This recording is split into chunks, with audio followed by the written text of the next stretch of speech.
October 24th meeting of the Lake Forest Historic Preservation Commission. Commission is here tonight to work together with all of you, property owners, neighbors, and architects, to continue the tradition that was established nearly 40 years ago in this community. That tradition is a review process that allows community members to work together to preserve the qualities and unique character that make Lake Forest a special community. City of Lake Forest is committed to conducting open and democratic meetings, and to achieve that goal, meeting procedures have been adopted by the Commission. A copy of the procedures is available at the back of the room on each agenda. As always, it's the intent of the Commission to help manage the development and growth of the City of Lake Forest with a keen sense of preserving the historic structures and open space in the city for all its present and future residents.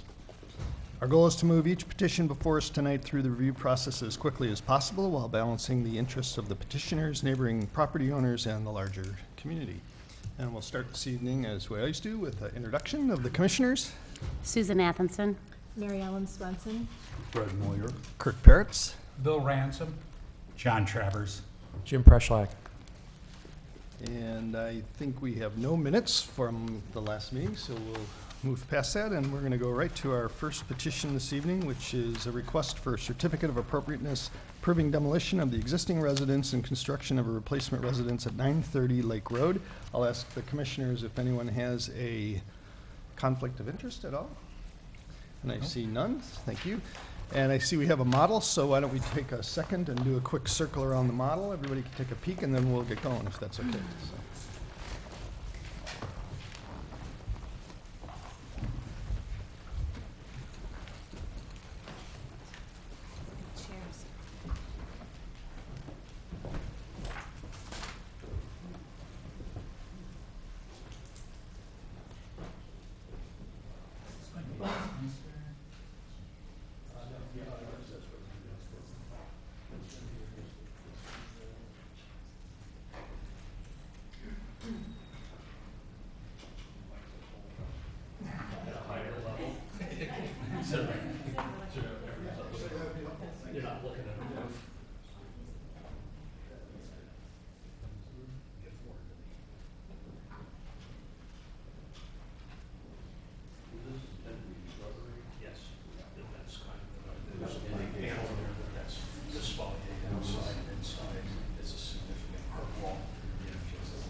So why don't we save the questions so we can get that all on camera. If everybody's had a chance to look at it, we can continue to peruse, but we want to make sure we get the meeting on the record.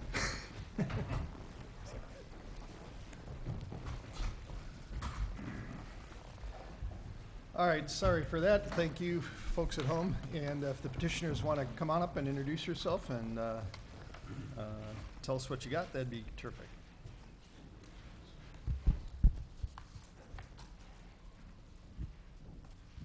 I'm Steve Rugo from Rugo Raff Architects, 20 West Hubbard Street in Chicago.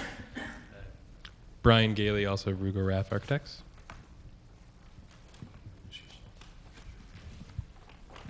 And I'm Lauren Albergo, also from Rugo Raff Architects. And this is the proposed project. Brian's first going to talk a little bit about the demolition, and then we'll talk about the design intent thereafter. As we indicated in the existing, some of the existing photos and documents from the packet, the existing house was constructed in 1975. Few additions. Most significant was in 1977 and 1991 with the addition over the garage. Though the house is on a significant site in the district, it is not a significant contributor to really the historic nature and character of the local area. So what we were drawing from were a lot of the existing Adler precedents in the area, both the Clough House and just down the road, 975 Lake Road. We have a few photos we just like to show for the record. Some of the details from the Clow House that we were drawing upon was Adler's pediment and the pilaster details, as well as his symmetry and balance.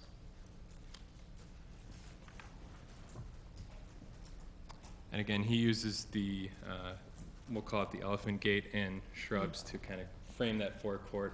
We're using a different detail, but similar experience with our small knee wall and the shrubs.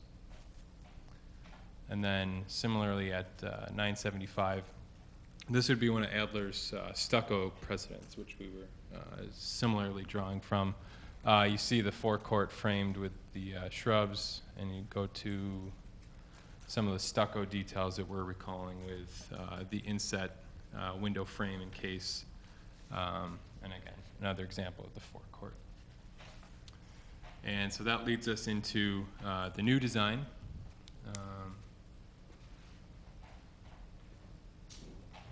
Which I think Steve would like to speak to. I might use model. So the notion of the new construction is facing Lake Road and trying to create somewhat of a solid facade along Westminster as well, turning the corner without turrets, without some kind of hinge pin at the corner, that you kind of can approach it axial in both fashions. That one might be the way the homeowner comes in with cars and service vehicles and ways to deal with gardens and that sort, and a public entrance along Lake Road at this point. The generalized notion of the landscape would be first to create a series of outdoor spaces from the inside to the outside. And if put photographs of their existing house, that the notion that this part, you really don't want to see much of the house. And it's very similar to their current house on Deerpath, where they've planted extensive gardens and hedges. And I think we can get kind of a little bit of an image of where you get the peekaboo. Now, we're not proposing that along Lake Road because that swath of lake is fairly open, except there are existing hedges here and on several houses adjoining to the north in terms of context.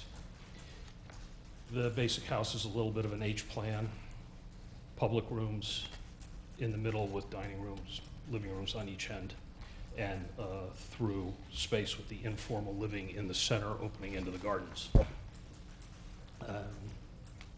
The front has somewhat bilateral symmetry in between the relief and the stucco being pilasters in each of the corners, and a belt coursing running across between the two floors. And that would be very similar to the brick detailing on the Clow House. That and was somewhat of the inspiration. There will be surrounds around the windows that will be depressed to create some shadow lines. And the notion of something that's a little bit cleaner than, say, a full Georgian. That it would be a little bit simpler and crisper, that fits with much of their furniture and much of their art. That it's both an inside and outside event. The roof would be lead-coated copper or zinc-coated copper, depending on what material is available, which would be the kind of the gray colors. Standing seam, a molted gray tea-stain type of stucco for the facing, and then a variety of paving between bluestone, bricks, and limestone on the horizontal surfaces. If you can, in placing of things in the rear yard, there would indeed be a series of, within some of these spaces, creating a variety of sculpture gardens or sculpture points for existing artwork that they have that doesn't necessarily have to be shared with everybody walking down the sidewalk. As to, and then, garden pavilion and things creating sort of some asymmetrical symmetries in the rear space so that it doesn't all become just purely axial in every way. Small 20 by 40 lap pool to move along.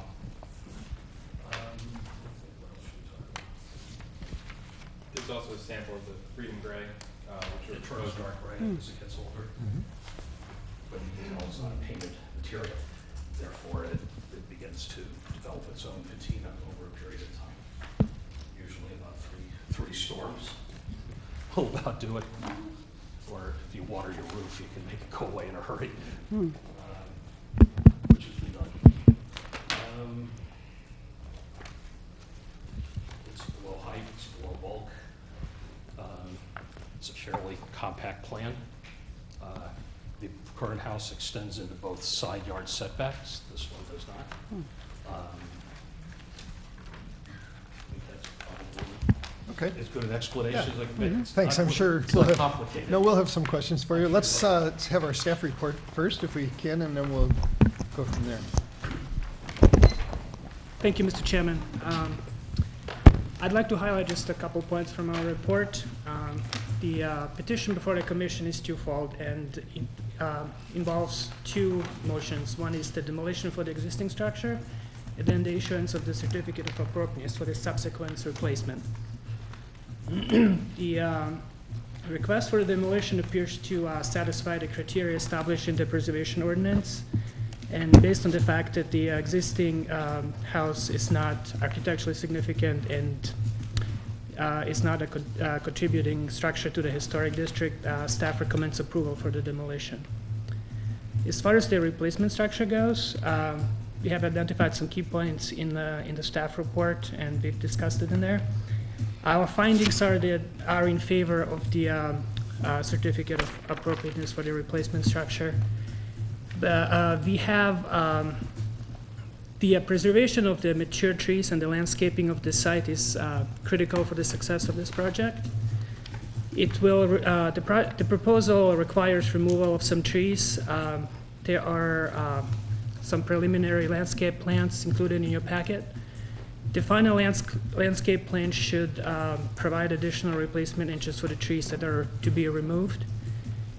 There's also some minor grading involved, and the preliminary grading plan and the landscape plan indicate that the petitioner is working around the mature trees.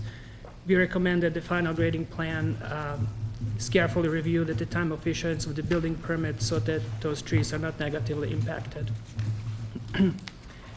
The petitioner is also working with our city arborist to ensure compliance with our tree preservation ordinance.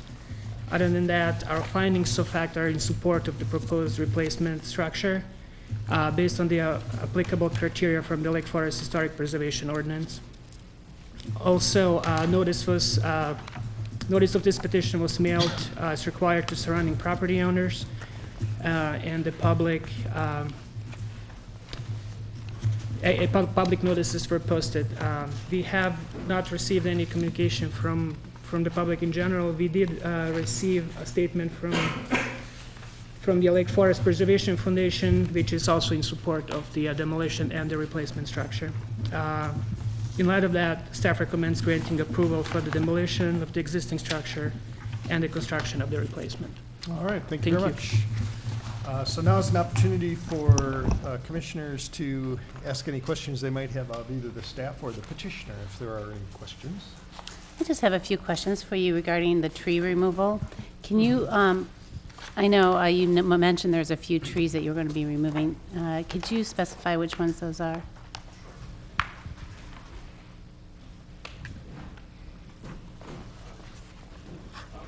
There's currently one in the center of where the pool Well, is. it'd be good to show it on the plan, too. That's good. Thanks. There's one in the center of the pool. There's one in the center of the pool, corner of the house, front courtyard. Mr. Rigo, could you please speak into the microphone for the viewers at home? Thank you. Center of the pool, front center of the house, and in the middle of the forecourt, public parking area. Okay, and you plan to replace those with an inch-by-inch replacement? Well, I think the plan, the perceived plan at the moment would be to, as working with the arborist, would probably be 4 larger trees in a more formal pattern across the front amongst many others. Because of the vast majority of the trees, there are a lot of Norway maples and some less than ideal trees within it and some that are already a little sick. and a couple of ash and things that are not going to be around for long. So it's really more planting in to solve the inevitable, I think would probably be the proper, or the simplest answer. Okay. And just a question about the hedge too. You're keeping the stone or the iron gate on the Yes. side, or the iron fence, I'm sorry. Yes. And are you adding a hedge then in front of that or Behind it. behind? Okay, so basically, because you kind of have a view into the side view now. And you can- Though there's you big can- trees there too. You can probably see about here. And there's one little spot there. Yeah, you can It's see the pool pretty- a little It's bit. pretty dense. There's not much on a streetscape side or anything as formalized. It's mostly brush and not particularly, it's not planted, let's say. So do you think planting the hedge is going to disrupt any of the trees or anything? Okay. They're mostly small that are in there. And you're adding it to the back too? There improve is screening? hedge in the back Yeah, there's already. big trees in there, but okay. I'm just concerned about filtering the maintaining two that through. screening. Okay. All right, thank you. Other questions or comments? I got just a clarification. The staff report said that there was 4 trees that were being removed. I know the materials we got from the petitioner, and the petitioner just told us that there's only 3. Is there Did we miss one? a mistake? There was a 4 tree that's been already removed because it was dead. Okay, so that's removed. And the staff report talks about the preliminary landscaping plan, which I assume is what we have here, and a final landscaping plan. Is the final landscaping plan, is the changes we're looking for just the grading plan on the site, or is there something more in the final landscaping plan that the city staff is concerned about?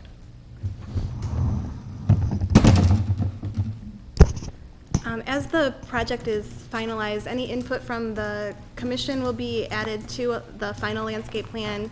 In addition, the current preliminary plan that you have in front of you doesn't show adequate replacement inches for the trees removed. So that has been identified as needing to be worked into the landscape plan as the project is finalized. And that's part of the conditions of approval recommended in the staff report? That's correct. Okay. I have one other question which eludes me now, showing my age. Well, if I think of it, We'll come back. I'll just interject myself. Any other questions or comments? One question. What is the distance between roughly the 2 garage spaces, if you will, with garage doors? What's the open space dimension approximately? We'd be looking at 22, 25, kind of typical 90-degree parking of a parking lot. In other words, there's no spot to leave a car there. That's kind of where my question was going to go, is how would someone negotiate returning to the street if they weren't using the garage? The wall will be set back enough that you can make a wide turn out of the garage. Okay, between the garage and the Yeah. wall, those end spaces. And the same question, and maybe that's the same answer, applies to trash pickup, the city vehicles having to come in and get back to the street. They use that Y turn also? Yeah, and for service vehicles, as part of the landscaping plan, if you get to the edge of the garage, one would probably use one of the materials that are percolated, like the grids of concrete that would have grass or ground cover in, where a UPS truck can pull and then back Right. out, or trash cans can be left on trash pickup day where they would be brought around, they'd be living indoors. Can you just walk us through the paving? It shows on the application both crushed stone and asphalt. Can you just explain where each would be used real quick? Let's see, the crushed stone or the stone into the asphalt would be the front drive in here and along here, and they'd be bordered, at the moment, we're looking at brick borders, and those would continue as like rumble strips at the parkway. So you'd treat both driveways in a similar fashion? Similar fashion. That's nice, thank you. There's not like a front drive and a back drive. That's what I was They asking. both look like Yeah. front drives. Good, nice. John, did you have a question? I did have a question. When I was at the site earlier today, It seemed to me that there's not presently a driveway from Westminster into the property. Is that No. true? That is true. And so now we're going to have two driveways, one on Lake and one on Westminster. Thank you. Yes. Well, I have a question. I didn't understand that there was a driveway from Lake that appeared, is it a pedestrian walkway coming in, which is what I thought, or is that a vehicle? That's perceived of as where where anybody coming to visit would come this way and be able to park here and here and go out, and that this is more service vehicles and the owner's cars. Okay. So you separate the two, and neither one is getting the same amount of use. And given the distances and the like, it shortens drives, kind of minimizes paving too. No loops, no big areas, just very, kind of old-fashioned, as it were. Kind of taking more historic precedence in terms of separating vehicle access. Okay, thank you.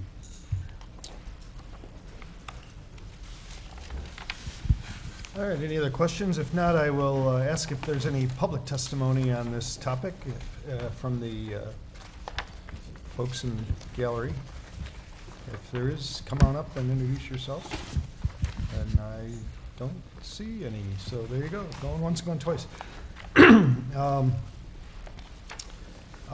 we get to debate, or whatever you want to call it. I mean, I think it's great. So, it's kind of shocking to tear down a perfectly good house, but other than that, the replacement's very nice. I think it's, a couple of comments I have for you that I like, that are worth noting is how the landscape does allow some view into the property at the corner. When you turn the corner, appreciate that notion, and also appreciate that the driveways are treated in a similar fashion. I would, encourage the final landscape plan to continue those two notions. House is quite simple, but it's elegant, obviously precedent for that, and I don't have any other comments myself. How about you guys? Something is sort of bothering me. On the south elevation, the transoms seem a little top-heavy. They seem a little bit,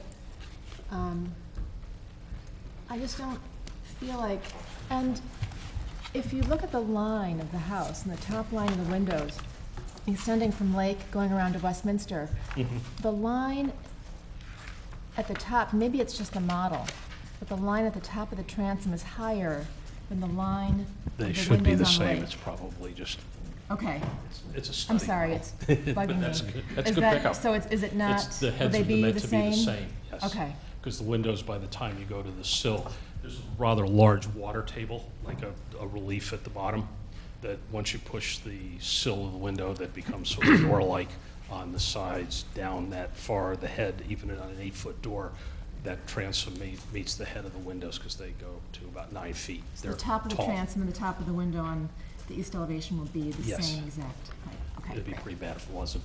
Thank you. Well, on the model, it doesn't look Yeah. good. I'm not sure we asked the question, is the color of this building determined? Not to where we have samples that have been approved, but it's probably in the cooler, neutral colors, so let's say gray, kind of, a natural stucco color, but not in the buff range, more in the cooler range. Okay. And white trim? Most likely, probably a warmer white.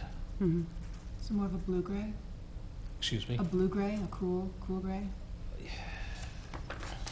I don't know that I'd entertain blue. I think Okay.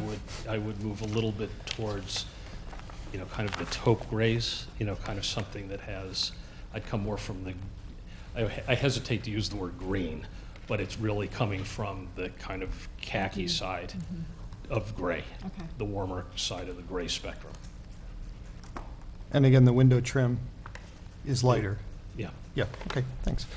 Well, I think we can trust, well, for my part, I think I can trust staff to let us know if we need to weigh in on that further, but I think in terms of palettes, a neutral palette like that makes sense. I like the limestone wainscot a lot. That's really nice detail that wraps around, and I like that continues beyond just the front of the facade of the house. It shows up everywhere, and that limestone is one of those elements that you get to find other places to insert it, you know, when you do some statuary in the yard, that kind of thing, and it just shows up again as a recurring kind of thing. It's nice if you can do that kind of thing.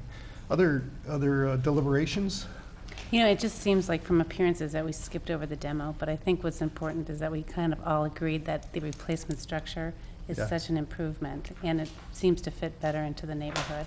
So thank you for all your studies of that. I think this is going to be a great improvement. All right. If there's no other deliberations, I would entertain a motion. And by the way, Kathy, do I need one motion or two motions for this? Two motions, thank you. Okay, I'd move to grant a certificate of appropriateness for the demolition of the existing structure and any conditions in the staff report that are applicable thereto. The motion's been made by Commissioner Ransom. Is there a second? Second? It's been seconded by Commissioner Swenson. All in favor say aye. Aye. Any opposed? So that one passes unanimously. And I make a motion to grant a certificate of appropriateness for the replacement structure, subject to any conditions that are in the staff report, subject, that are applicable thereto. And the motion's been made again by Commissioner Ransom and seconded by Commissioner Moyer. All in favor say aye. Aye. Aye. And any opposed? So congratulations, a great project. Have fun with that. Look forward to seeing it. All right, our next petition is a request for a certificate of appropriateness approving a partial demolition in addition to a residence at 121 North Sheridan Road. Once again, I'll ask if the commissioners have any conflict of interest, ex parte or otherwise, on this.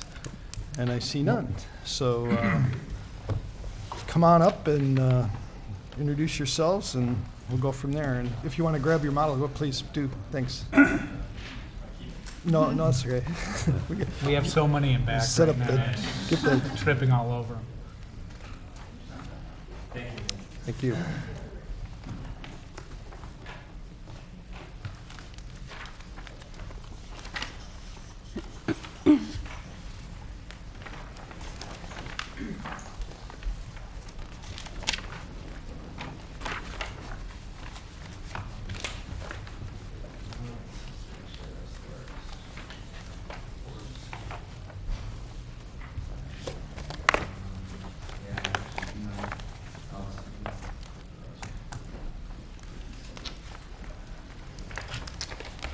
Good evening, everyone. My name is Austin Dupre. I'm here representing Peter and Jennifer Dunn, who are right over here.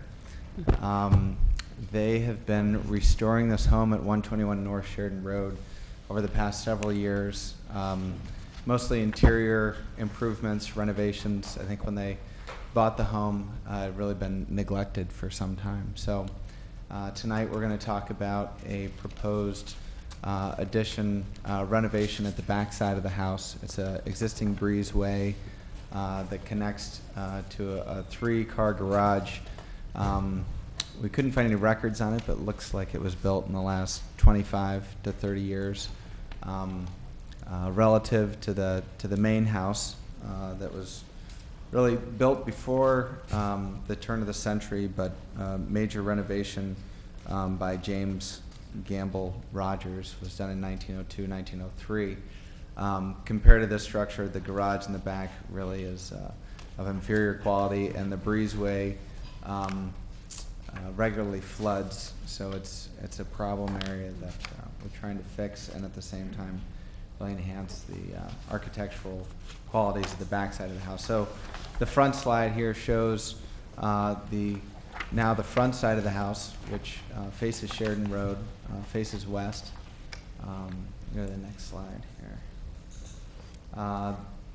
This is a map of the property. Here's Sheridan Road coming here.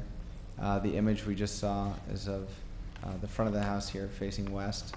The original entry, interestingly, comes through this sliver of land that's been preserved. Over a bridge, there's a ravine that runs through the property right through here, and to the back side of the house. So the area of renovation is back here on the east side of the property, connecting this 3-car garage to the main body of the house. Go to the next This is a historic photograph of the property that we found doing the research on the house. Another view from Sheridan Road. This kind of colonial revival style. Go to the next. Another photograph of that west-facing facade. A distinctive feature of the house is this large portico, and you'll find a smaller sample of this on the back side, and we're using this as kind of an idea for this new breezeway addition, or at least elements of it. You can go to the next. This is the rear facade. Again, covered entry portico using the same kind of classical details and columns flanking the entry. And go to the next. This is from the south side of the property. There's an open porch off of the kitchen here. You can start to get a glimpse of this three-car garage connection. The materials of the original house are a really tight lap siding, all painted wood with a cedar shingle roof. This is the breezeway addition here, which continually floods. There's actually grading. It's negatively grading towards that door here, so in heavy rainstorms, all the water just kind of flows through one side and out the other. And go to the next. Again, just a further shot back of this existing porch off of the kitchen, again with the breezeway in the background here. This is more of a blow-up of that front entry. You can see some of the classical colonial detailing at the entry. You'll notice too these door patterns up above the front entry that we're looking to incorporate into this new addition. Next. Another blow-up of this breezeway connection that we're proposing to remove and replace with a new breezeway. Next. This is the north facade of that breezeway, which faces out towards the courtyard. I think some of the distinctive features on this facade that we really want to preserve, this very long vertical window on both the east and north facades of this corner of the house that let natural light into a stairwell. Pretty unique feature for 1903. Next. Just to give you an idea of some surrounding context here, this is the house immediately to the north and west of the property. Next. Another one across the street from the original drive. Very simple, modest house. And the next. House right at the corner of Sheridan to the west of the property. Next. And then immediately west of the subject property, another colonial revival, a nice detailing. Next. So from a plan perspective, again, this is the site. Front west-facing facade, the front entry, that rear entry portico that we saw, and then the area that we're looking at here, where there's an existing breezeway. And next. Again, existing plan, proposed removal of this breezeway. I think it's also interesting to note that the rest of the plan that's been developed and evolved over time is very orthogonal to the original house. For some reason, this garage was kicked off at about a 45-degree angle, and the breezeway kind of mitigates that change in direction. And it seems a little awkward and foreign to a historic home. So one of the things we're trying to do with this new breezeway is continue that kind of rectilinear nature of the original house and try to avoid this pronounced obtuse angle. Next. So again, the proposed connection breezeway between the garage and house mudroom. There'd be a new rear entry door here into a back hall. with stairs up to the main level. And then infilling back behind here next to the garage would be a mudroom for the family. Right now, as you can see, the rear entry to the home really has no closets. It has no functional kind of mudroom vestibule area for the family. So this would provide that. Next. Some existing exterior facades. Again, the area in question here, this breezeway.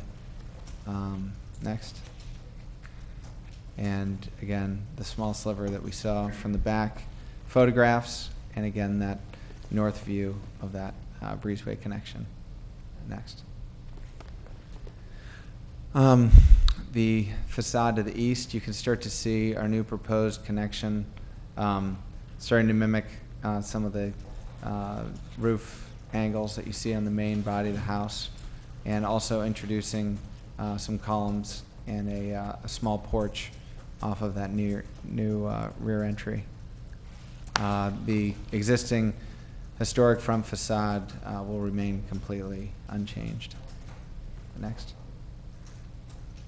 And then elevations. One thing we were trying to do was really step down to the garage. Right now there's kind of an abrupt ending of this very low kind of snake-like connection up to a very tall roof line. So one of the things we're trying to achieve with this breezeway is stepping the roof line down so it seems more gradual and a little bit more of a natural transition to this lower structure.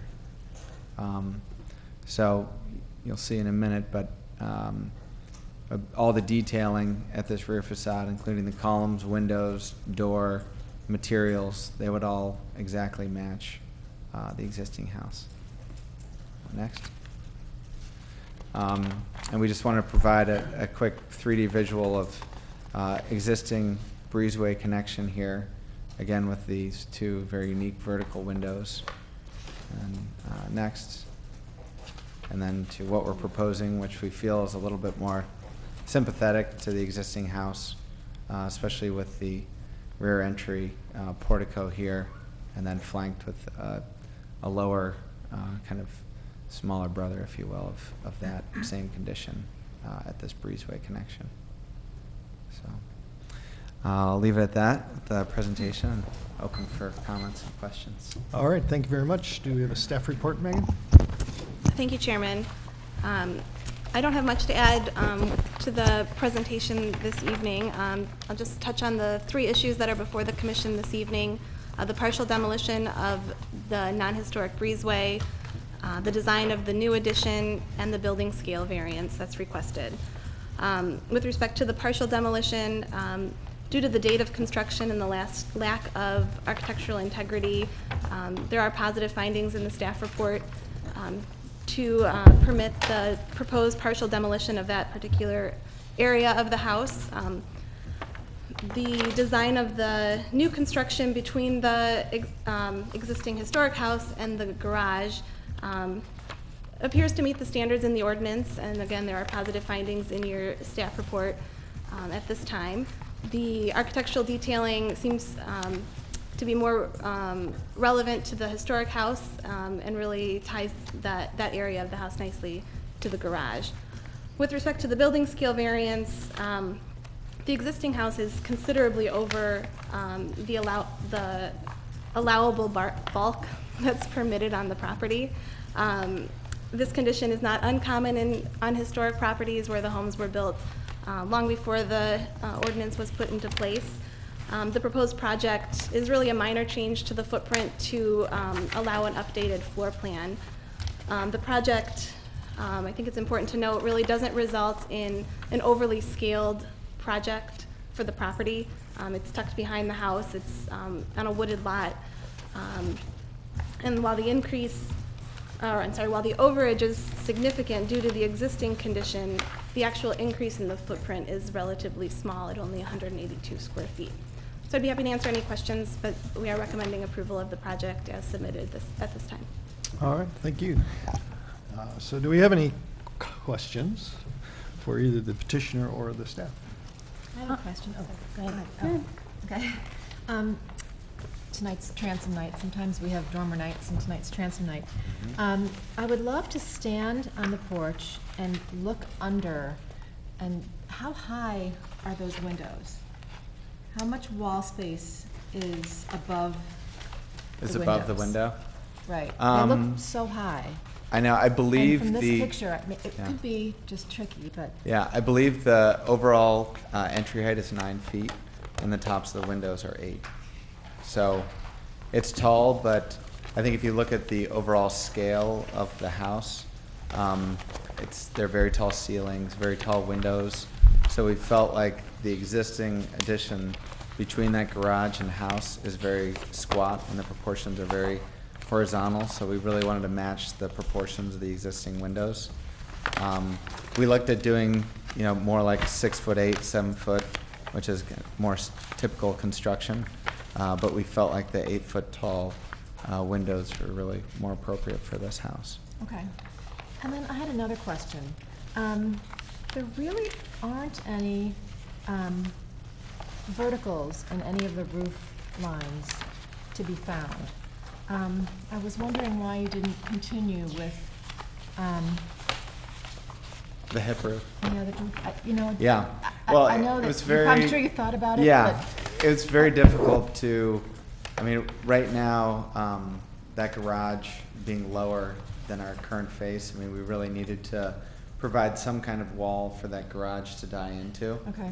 And by bringing a hip roof down, we would have had kind of a further confusion of these weird roof lines Wavy. intersecting. So we felt like it was the cleanest resolution to kind of a strange area.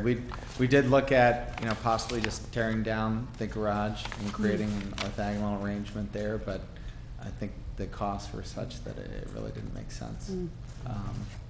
So that was the Okay. main reason It's a for great house and a choosing. great addition to the house. It's a beautiful house. Austin, it sounds like you if you show up the east elevation, because I had the initial reaction from the north, but if you show the east elevation, you can see the slope line of the addition to the left there, and that's consistent, right? Is that how you?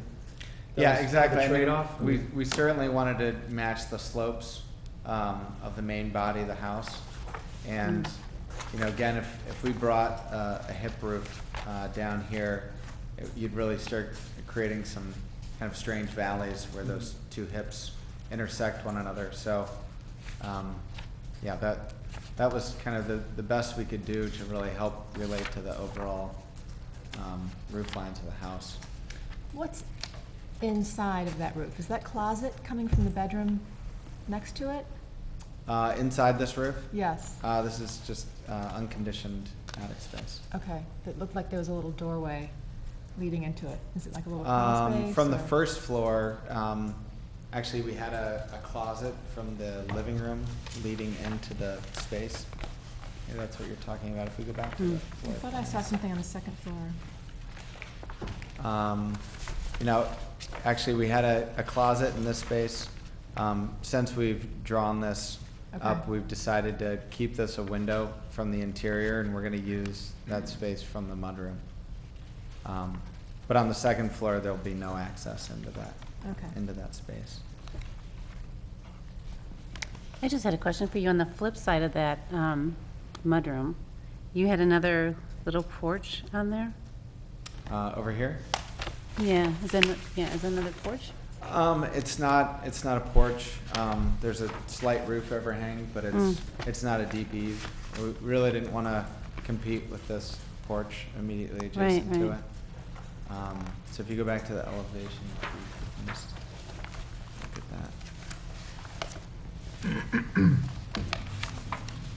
that. Yeah, so right here, you can see this is really just a clean facade with a French door, Okay, similar just to the like a doors that you stoop. find on the rest of the facade. Boy, it really highlights the garage now. That'll be phase 5. Well, if you're, I don't know, it's just a comment, but the garage door that could be a quick fix too, if you ever wanted to, make them look a little bit, try some new garage doors on there instead of that utilitarian kind of. Yeah. look. Well, I think as Peter and Jennifer found out, there's just an endless amount of projects you Yep, can do to I a know. house like No, this. I'm with you. I'm not encouraging it, They've but just. definitely got a priority list that lasts Yeah. a couple decades, so that might be on the way. I love this house. And also, did you solve all the flooding issues with?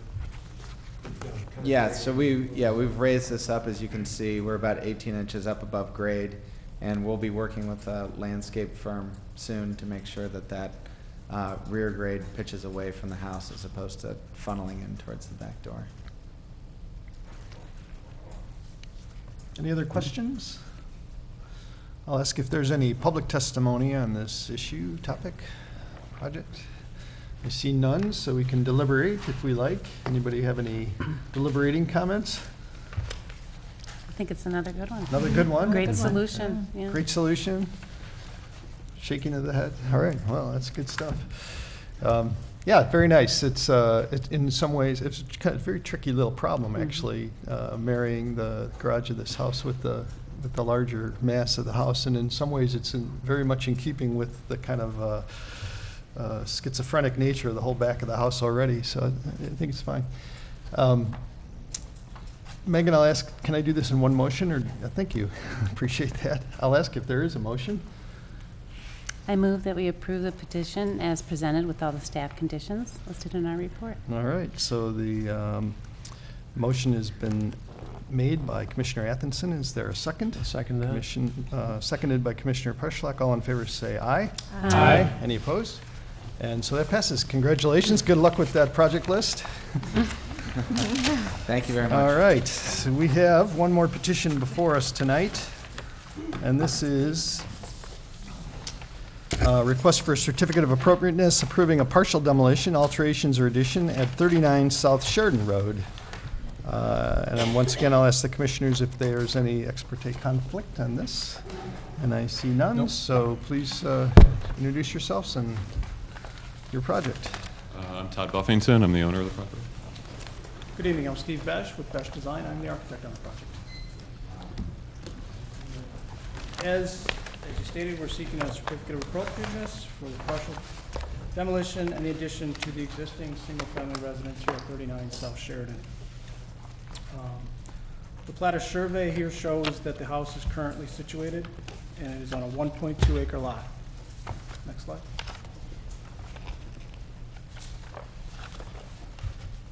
The existing home is a one-story residence, well situated on the existing lot.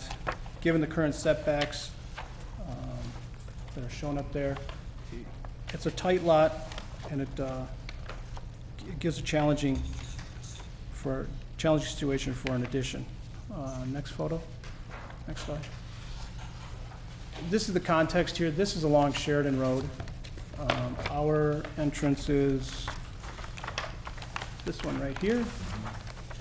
And contextual photos in the neighborhood are surrounding. These bottom photos here are the existing house as it stands right now. Next slide. This is entrance into the house off of Sheridan Road. This is the first thing you see, the garage.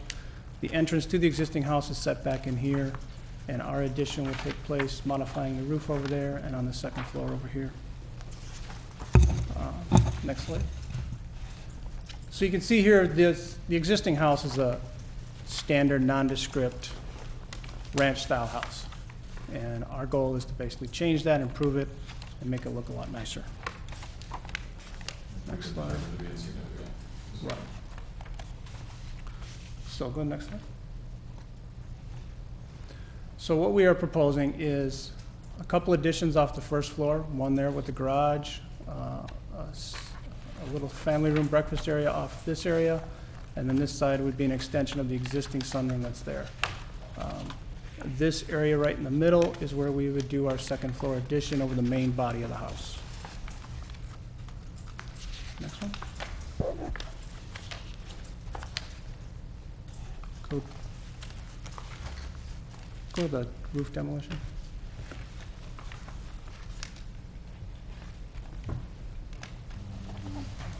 Up. There you go. So this area here is what we will retain of the existing first floor roof. The rest of this will come off this area would be modified, but we're not adding on to this area. This area here will take a second floor addition.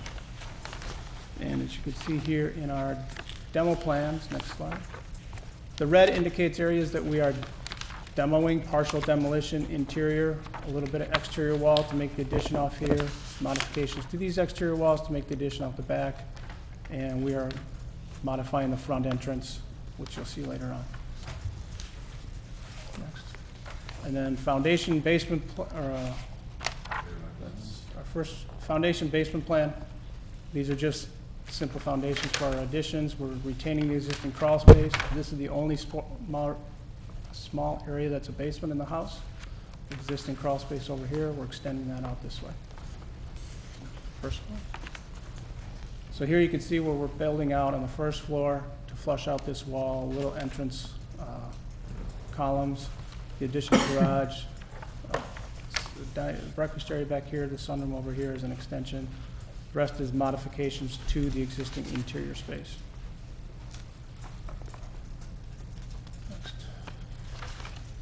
This is our second floor addition. That is completely new. And if you go scroll down, Tom. Down here is the modifications to the existing roof we'll be doing in order to give the style of the house the character that we would like.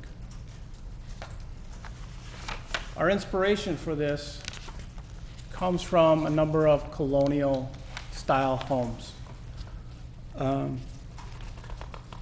There's some here in Architectural Digest, some here by David Adler. Next one. This is one of the David Adler ones here in Lake Bluff that we use as inspiration. And the next slide. This is some Architectural Digest stuff. This is actually new construction. It looks actually old, but it's colonial style and new construction. Some colonial style details up in here with the dormers and some of the roof pitches. So we go to our proposal. So this is what we are proposing. Here is our second floor addition. Sticking with the colonial style, we use double hung windows, single unit double hung windows with shutters on the side that are scaled to the windows. Dormers, which are very common colonial up in this area. We modified this roof here because most colonial architecture has gabled end roofs. So all of our roof ends are like that rather than the hips that we had before. This new roof and all the roofing will be removed here. This will be shingle style roof.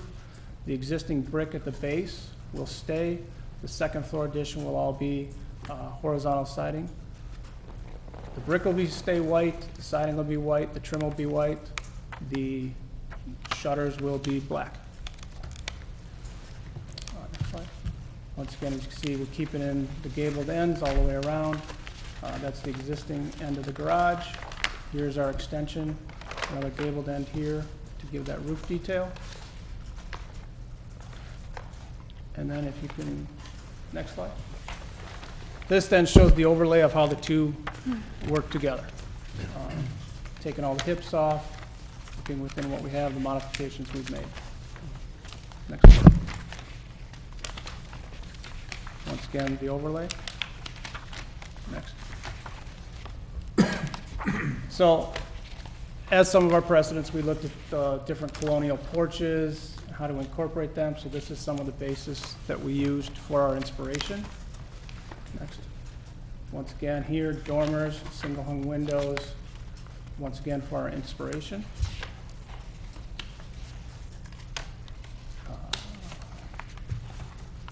Renderings. So this is what we're proposing this is going to look like when we're finished. All white finishes, the cedar siding. We worked very closely with the staff on this over many developments to get to this stage. This is the modification on the existing bedroom roof here, where there was a hip going up here. We did get a variance for this. That was approved on Monday, I'm sorry, to extend this out. And next slide. This is a view looking back from the southeast. This is that roof renovation on the south end, here and here. our dormers up here. There's the extension of the existing sunroom coming to the east. And next. And that is what it'll look like as you drive by the private drive that goes back to the other homes.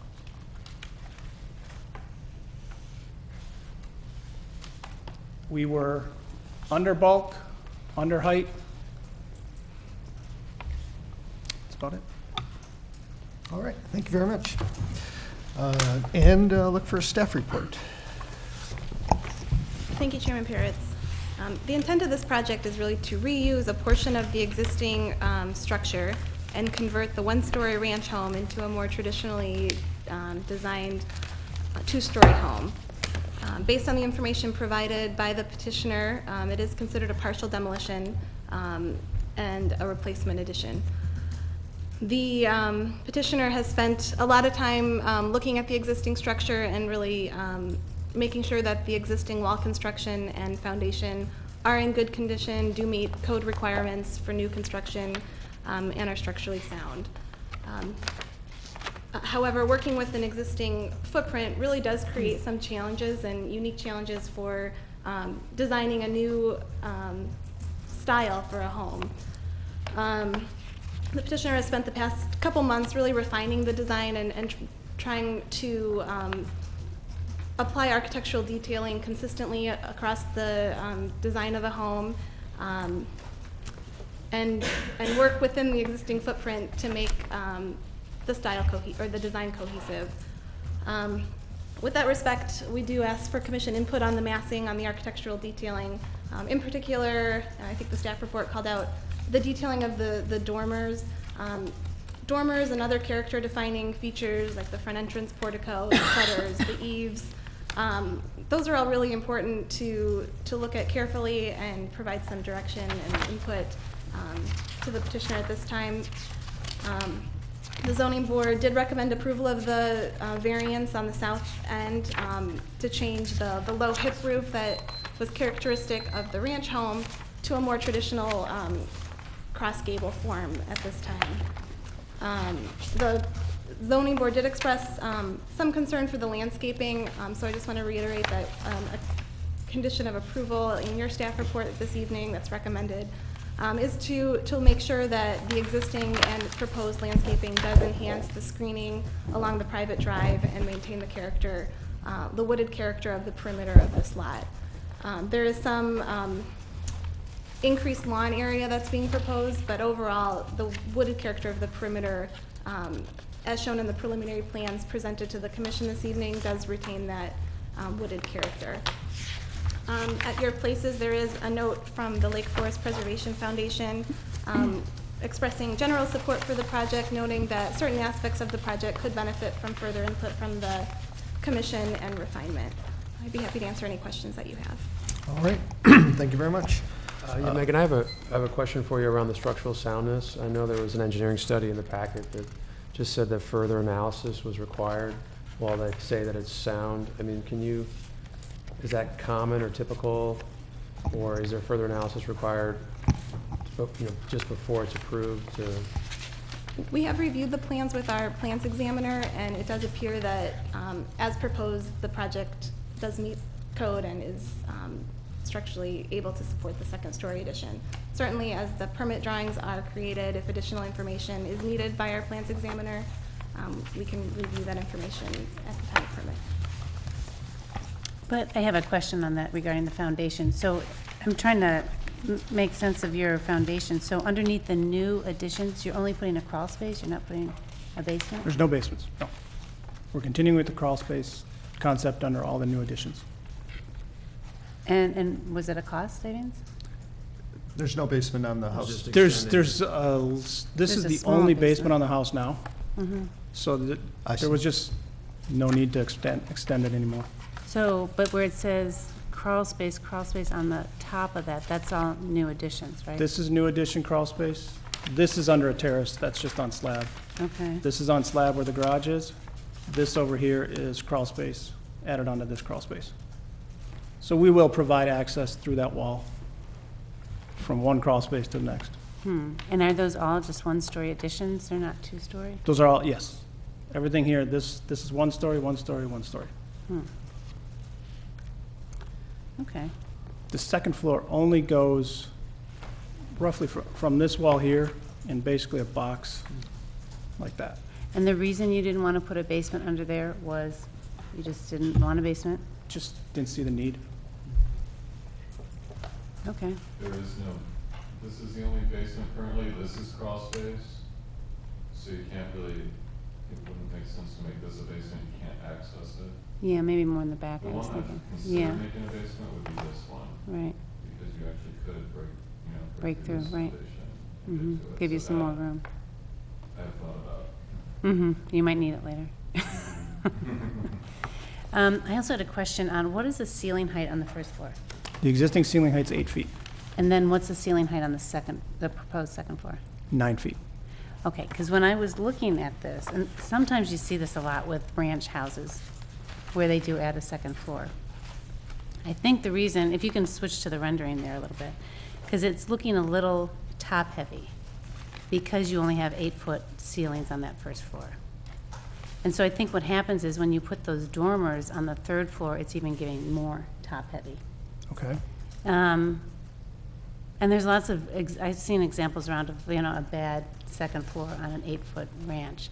And I know Megan had mentioned, for us to look at these dormers, but I'm wondering if you take away those dormers in the front, it might lessen that appearance of being really top-heavy. I mean, you want this to look like it's always been like this, right? Mm-hmm. But and usually you're gonna have a taller first floor and a shorter second floor, right? Right. So I'm just wondering if maybe eliminating those dormers would lessen that awkward, shorter first floor and taller second floor. We tossed that around back and forth, and this was the one we ended up with, bringing to you guys. I don't think it's something that's out of the question. Yeah, because I think that might make a difference in the appearance of just that top-heavy look. And also, are your shutters wood? Yes. And are they operable? They have, Yes, they're on hinges, and and they're you proportional? can't see the little Okay. detail. We had little hooks. Sorry, I had to ask that question. Brick is painted. Brick is Brick is painted. painted. The existing brick is painted now. We're just carrying that through. There's also something in the materials design that you mentioned the chimney was brick and wood. Did I see that? We have you can't see it in these views. This is a continuation of the brick one. The one that's behind here would be brick. There's one, if you go to the elevations, Todd, the north elevation.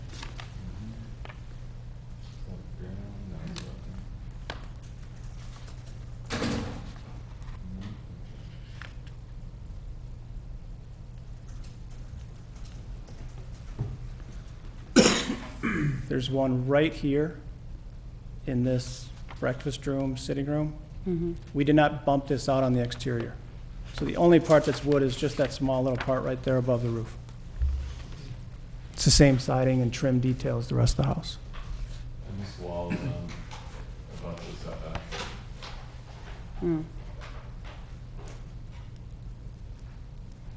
Okay, and why wouldn't you keep that brick? Because we did not bump out the outside, it's a structural issue. Oh, I get it. Okay, I get it. Okay. All right, I think that's all I have right now. Question? I have some similar issues, I think, concerning the scale, or shall we say, the dimensions of the first floor that our condition, of course, you're trying to work with, or given, they're there. You didn't create them, and you're trying to do your best to deal with them. But if I use the scale figure on your elevations as a scale, and take it over to the garage doors, the west elevation, I'm even questioning whether they're going to work, because if the scale figure is correct, It's a 6-foot person. brought the right figure in at the right size. It only looks like they're 6'6" at the garage doors, and if the slab in the garage is 5 or 6 inches above grade to have drainage to the outside, it leaves you with 6 foot to get in the garage with vehicles. That that's because the lines are being maintained with the eave straight across, but it's leaving you, I think, less than an adequate dimension. I think what's going on there, Fred, is that the grade is actually lower at the the head. Well, I don't know if this is true or not, but I would expect the garage door grade to be lower than the rest of the house, right? Because you would step down Section is normally cut at the face. You do step down into the garage, So two your line- risers. your Saying line- the section's not cut at the face of the building? Well, the line at the bottom of the elevation is a straight line. It doesn't show, I mean, if there was a section, if you look at the front elevation of the garage like this one here, you can see how the head of the windows drop down in that garage. So I'm not sure that I'm not sure the These grade windows, line these is. heads drop down from this a little bit. This is the step I'm looking, Yeah. down to the garage floor.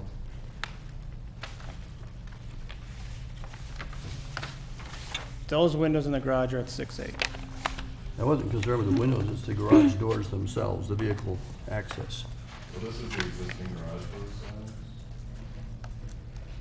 which currently, Oh, you're saying there's a slope going down to them? well, it's a step down from the main part of the Mr. house. Buffington, if you could take the microphone and speak into that, that would be great. Yeah, thanks, Megan. There is a step down from the interior of the house right here into the, down to the garage floor, You're saying as you, down here somewhere? is diagrammed here. And if we go back to photo of the current house, Person. you see here, that's an existing garage door. So that's let's stay there single. for one moment.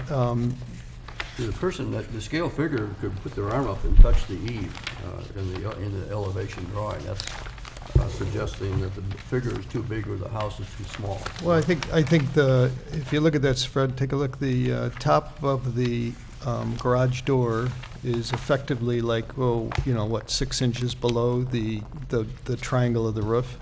But in the elevation, it's shown a little lower than that. This garage door is actually up here. So you see where it is really? So there's an extra line here, I think. This is a little higher. If I put a straight edge like this, top of the paper across the top of the guy's Mr. head. Besh, That's where- Mr. Besh, you do need to grab a microphone and share with the people viewing at home. We're trying to keep everybody in the loop on this one. Yeah.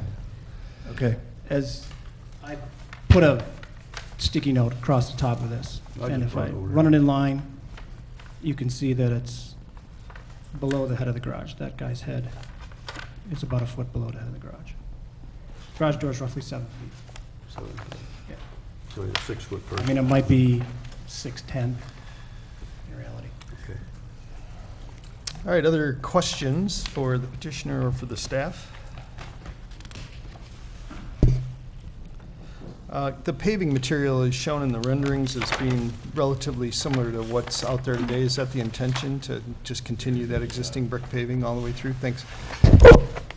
Correct. All right, any other questions? Well, I'll ask if there's any public comment on this, sorry. And I see none, so we'll deliberate. Yes, Susie, I think that's a good pickup on the scale. It's interesting, though, what's going on here is it's not because the second floor is 9 foot. If you look at the section through the building, you can see what they've done is that they've dropped the roof line to the top of the window. So it wouldn't matter if the roof in the second floor, or the ceiling in the second floor was at 8 foot or 9 foot, it wouldn't change where the window hits the roof, because they've actually dropped the roof down, through that section. So that's not what's making your eyes see that. What's making your eyes see that is that overhang coming out over the front door at a lower elevation than the floor line above. The floor line above is a foot above that because of the structure of the floor. So it's kind of an interesting quirk. I didn't really pick it up until you mentioned it, and it's kind of something that makes you wonder if you're missing some, or if that's even something that will be as perceived. Sometimes we see stuff in this scale at drawings that you don't see out in the field, because the depth perception makes that issue kind of go away a little bit. Correct. It's also will make those dormers feel a lot smaller, and they already actually look a little small to me. in this drawing. So I'm a little worried that the drawing, I would have a tendency, instead of making the dormers go away, I'd probably have a tendency to think about detailing those a little bit more heavily, especially the ones in the back that are just barely dormers. They're just kind of like an applied kind of, the window's in the same position, right? The dormer's just a suggestion of a dormer, really. Correct. And it almost makes you wonder whether or not those want to be punctuated a little bit more. I'm not sure it's a good idea, but one thing that could eliminate that one-story, two-story difference would be to just bring the mass of that entry corner just out, but I'm not sure that's a good idea. What about getting rid Say of that that again? overhang? No, I mean, it just confuses it more, I think. So I'm just talking out loud. So, I mean, overall, I like the project. I think it's a solid response to this opportunity, and I think that, I like the fact that the character of the brick continues all the way around the house, and that the second floor is treated the same all the way through. I would encourage you to think about using, it was interesting on that last project we saw, the Rogers house. The house has got shutters that occur kind of randomly. There's for sure a formal structure at the front of the house, but then as you turn around, you go around the house, the structures appear, and they're not everywhere. It's kind of punctuating it, but it allows the house to have the same vocabulary all the way around as you walk all the way around the house. And I think there might be some benefit to doing that. You've used the shutters at the front of this house. But then as you go around, like for example, on this elevation, maybe you would put shutters at the two smaller windows, but leave them off the larger windows, something like that, to just allow that vocabulary to continue. And even at the front, I'm not sure you even need them at the garage. It's like, maybe you use them where they're important and you take them off where they're not important.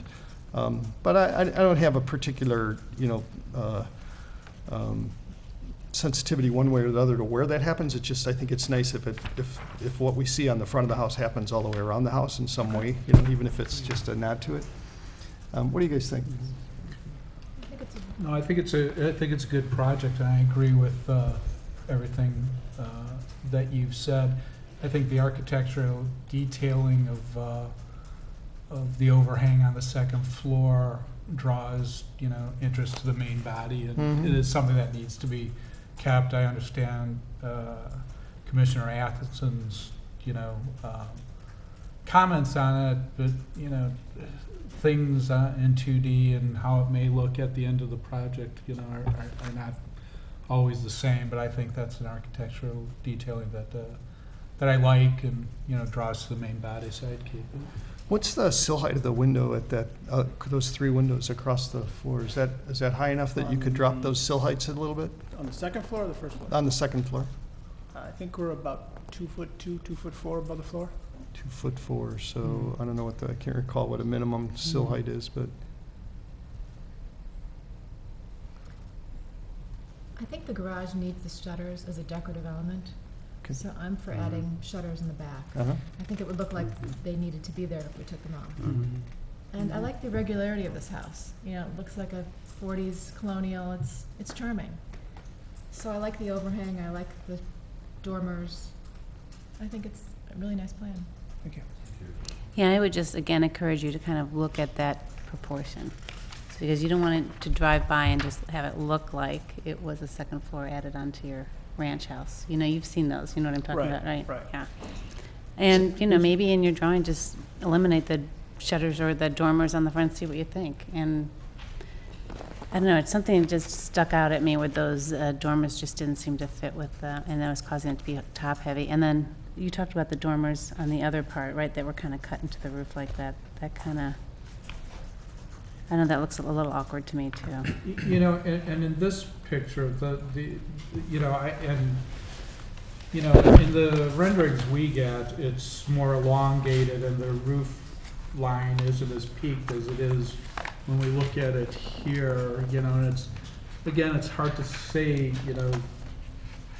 what it's going to look like. In those, in the computer picture, we kind of squeeze it in, and it gives it more height and such. I didn't I didn't even pick up on that, Susan, until you mentioned it, from just looking at the renderings we had in our package. So, Mhm.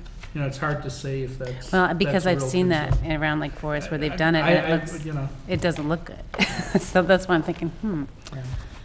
just look at it. We did look for precedent as to other varied dormers on other homes, and we did find this one, 555 Spruce Street, has more traditional dormers at the top, and then this one is flush with the exterior wall. That was the best picture we could get. And then this house, 191 North Sheridan, has somewhat more traditional dormers here, then kind of a flat, more of a, you know, bumped out roof line there, and then this flat dormer here. So we did find some precedent Yeah. around the neighborhood. Well, I don't think that we're necessarily, can we go back to that rendering? Yeah.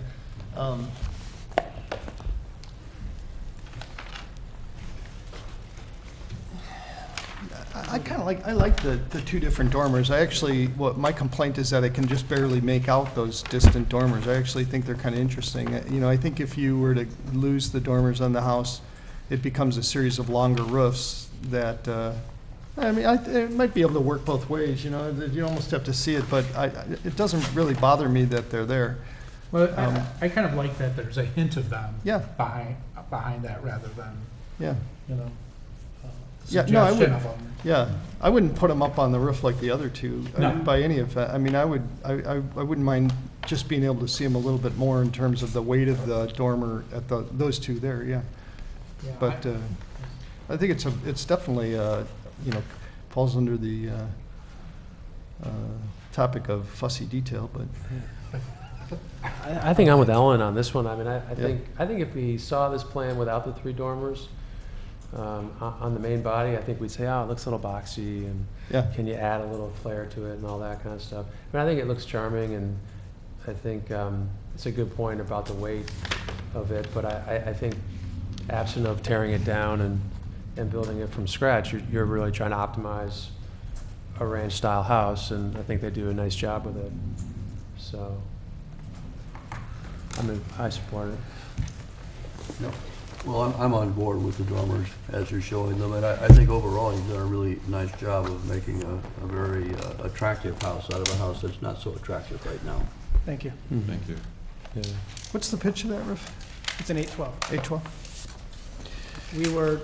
The existing garage is an 812, Yeah. so that's what That established drives the rest, yeah. the rest of it. Thanks. Mm. Any other, And go ahead. the only other question I had, and I'm not really tied to it, but that big pine tree that's going away, right? The one that's, The one that's right here? yeah, Yep, that's gone. yeah. The arborists came out and approved removal of both those. Yeah, that's pretty and big, but it doesn't fit maybe within the No. character of. And it obscures the house that much more as you Mhm. drive in, and just Yeah. makes it that much Yeah, harder no, to I'm just identify the curious. entrance. Any other words of wisdom? I would entertain a motion if there was such a thing.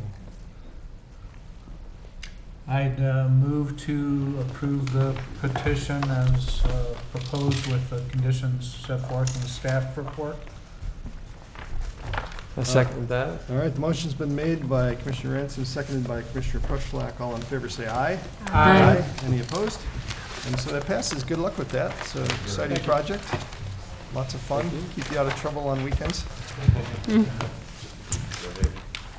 All right, this is the opportunity for the public to address the Historic Preservation Commission on any non-agenda items, if there are any, and I see none, so I will ask the staff if there's any other information from you folks. A couple items. The first item is the schedule for, meeting schedule for 2013 that was distributed to the commission in advance of the meeting this evening and does require a motion. I just wanted to point out that there are two meeting dates that were adjusted. The one in March was adjusted due to spring break, and the one in November was adjusted due to Thanksgiving, and that's pretty typical in the commission's schedule for the year. All right, Welcome. thank you. Any other comments before we entertain Megan, that did we have a business? meeting in August? Because usually we don't, do we? Usually we schedule a meeting and then decide whether or not we're going to maintain that. Oh, schedule. So, okay. yeah, yeah. So I'll ask if there's a motion that we adopt the scheduled date for next year that's been distributed to all the commissioners. So moved. And the motion's been made by Commissioner Ransom, seconded by Second. Commissioner Athenson. All in favor, say aye. Aye. And that it passes. How about any other information? One more, Ms. Cerniak will present. Thank you. I just wanted to ask that before your next meeting, you spend some time looking at fences in the historic district.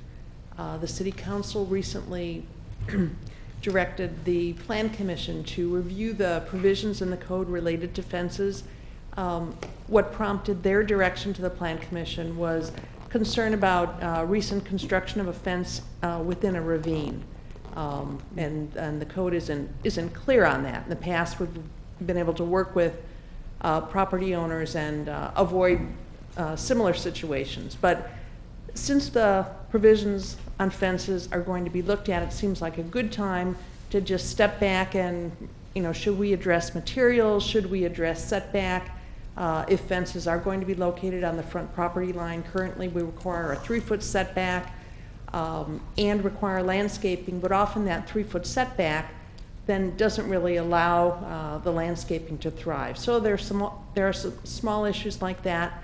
What we will do in the next few days is actually email you the existing code provisions related to fences, and just have you look at those and have you, you will not take any official action, but the Plan Commission has asked both the HPC and the Building Review Board just to give, offer some thoughts. So we will be getting that out to you.